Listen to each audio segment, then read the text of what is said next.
जिंदगी के 3 वसूल बना लो आप, उससे जरूर माफी मांगो जिसे तुम चाहते हो।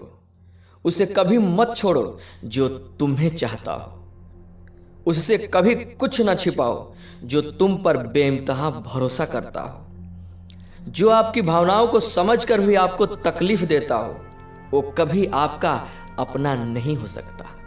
तो चलिए महान कवि भर्तृहरि के बारे में जानते हैं। भर्तृहरि संस्कृत के महान कवि थे। वह एक प्रसिद्ध नीतिकार के रूप में प्रसिद्ध हैं। एक समय उनके जीवन में ऐसा आया जब उन्होंने मोह माया त्याग कर तपस्या करने वन को चले गए।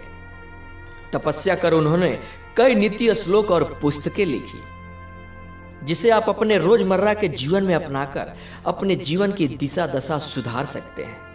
तो आइए महान कवि भर्तृहरि की अनमोल विचार जानते हैं। भली बातें कड़वी होती है जी, किंतु उसके कड़वेपन का स्वागत करना चाहिए, क्योंकि उनमें भलाई निवास करती है। भर्तृहरि कहते हैं, भगवान ने मूर्खों को चुप रहने का एक ऐसा वरदान दिया है जिसे वह समाज में अपनी इज्जत को छुपाकर बच सकते हैं। यह मूर्खों के लिए किसी सुरक्षा से कम नहीं है। आगे कहते हैं, प्रयास करने से भी रेत में जल निकाला जा सकता है। यहाँ तक कि आप इस दुनिया में सींग वाले खरगोश को भी विचरण करते देख सकते हैं, लेकिन एक मूर्ख को ज्ञान की बात बताना और समझाना बहुत बड़ा मुश्किल है। इसलिए मूर्ख व्यक्ति के साथ अपना समय बर्बाद न करें। भर्तृहरि कहते हैं, धन खर्च करने की 3 गति होती है, दान, भोग और नाश। लेकिन अगर कोई व्यक्ति न तो धन का दान करता है और न ही उसका भोग करता है, तो उसकी तीसरी गति को कोई नहीं रोक सकता।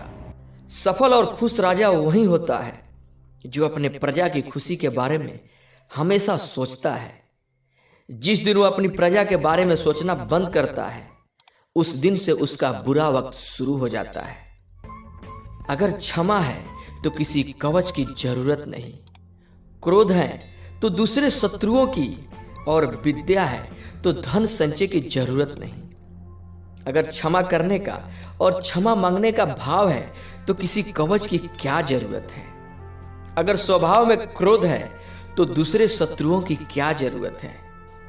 मूर्ख व्यक्ति को सरलता से प्रसन्न किया जा सकता है, विशेष ज्ञानी पुरुष को अधिक सरलता से प्रसन्न किया जा सकता है। जो मनुष्य अपने थोड़े से ज्ञान के कारण स्वयं को बड़ा ज्ञानी समझता हो, उसे परमात्मा भी प्रसन्न नहीं कर सकते। दुर्गम पर्वतों में जंगली लोगों के साथ घूमना अच्छा है, पर इंद्र के महलों में भी मूर्ख लोगों के साथ रहना अच्छा नहीं है।